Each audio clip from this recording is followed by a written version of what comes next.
Guys, இன்னைக்கு சிறகடை காய்ச்சல் என்னாச்சுன்னு பார்க்க நம்ம சேனலை சப்ஸ்கிரைப் பண்ணாதவங்க பண்ணிக்கோங்க, பெல் ஐக்கானை தட்டி விட்டுருங்க. மனோஜி வந்து மிரட்டி விட்டு போயிடுது கல்யாணி ஆவி. ஆனால் அது ஆவி இல்லை, சும்மா நடிப்புன்னு நம்மளுக்கே தெரியும்.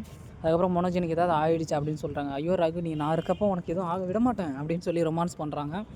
அதுக்கப்புறம் பரவாயில்ல, நமக்கு பயப்படனாலும் பேய்க்கு பயப்படுறானே அப்படின்னு சொல்லி கட்டி பிடிக்கிறாங்க. அப்புறம் ஸ்ருதி எப்படா ரவி வரேன்னு கேட்க, இன்னும் 2 days ஆகும், ஏன்டா அப்படின்னு கேட்குறாங்க.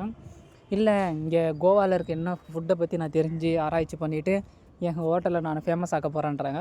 சூப்பராக, நீ அங்கேருந்து ஆஃப்லைனில் பண்ணுறேன், நான் இங்கேருந்து ஆன்லைனில் பண்ணி நீங்கள் வரதுக்கு முன்னாடி ஹோட்டலில் நான் ஃபேமஸ் ஆக்கிறேன் அப்படின்றாங்க. இது சீட்டிங் அப்படின்னு சொல்லி 2 பேர் பேசிகிட்டு இருக்காங்க. அதுக்கப்புறமா முத்து குடிச்சிட்டு செம்மையாக வராரு வீட்டுக்கு கெத்தா வந்துட்டு. அதுக்கப்புறம் மீனா சொல்கிறாங்க, பார்த்துக்கிட்டே இருக்காங்க, என்ன பண்ணுறாங்கன்னு ஒன்றும் புரியல. முத்து போயிட்டு பேக் எடுத்துகிட்டு வச்சு அவங்களோட ட்ரெஸ்ஸெல்லாம் எடுத்து பேக் பண்ணி எடுத்துகிட்டு வந்து கொடுக்குறாங்க.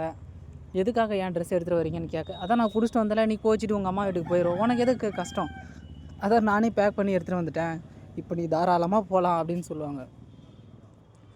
இப்போ தான் தெரியுது ஒருத்தவங்க கேரக்டர்லாம் எப்படின்னு.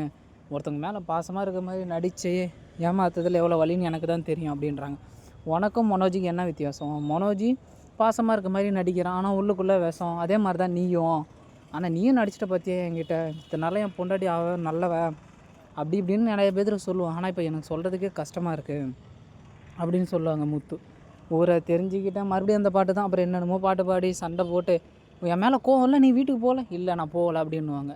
சாப்பிட வாங்க, நீ பேச்சு மாற்றாத நவுறு, என்கிட்ட எதாக இருந்தாலும் மறைக்கிறல, அந்த காரணம் சொல்ல மாட்டேறல நவுறு, இனிமேல் அவங்ககிட்ட பேச மாட்டேன், வான்ட்ட நான் கேட்டால் மட்டும் நீ சொல்ல மாட்டேன், நீ கேட்டால் நான் சொல்லணுமா அப்படின்ட்டு முத்து சண்டை போடுறாரு.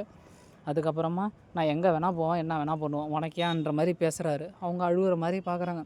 அதுக்கப்புறம் தலைக்காணியெல்லாம் எடுத்துகிட்டு மொட்டை மாடிக்கு படுக்க போகிறப்ப கேட்பாங்க. போனதுக்கப்புறமா ரோகிணிக்கு ஃபோன் அடித்து வர சொல்லுவாங்க. வந்ததுக்கப்புறமா உன்னால் என் புருஷனும் நானும் சண்டை போட்டுக்கிறோம், நாங்கள் நல்லா இருக்கணும்னு நினச்சியே இல்லையா, நீ சொல்கிறதுக்குள்ளே நானாக சொல்லிடுவேன் அப்படின்னு சொல்லி 2 பேர் பேசிக்கிட்டே இருக்காங்க.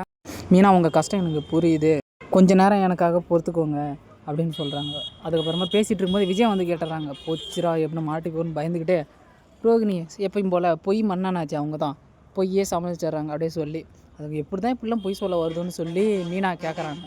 நீ உன்னால் சொல்ல முடியுமா முடியாதா, ரொம்ப நாள் இது நீடிக்காதுன்னு இப்படியே சொல்லிக்கிட்டே இருக்காங்க. அடுத்தது ரோஹிணி ஒரு ட்விஸ்ட் வச்சுருக்காங்க.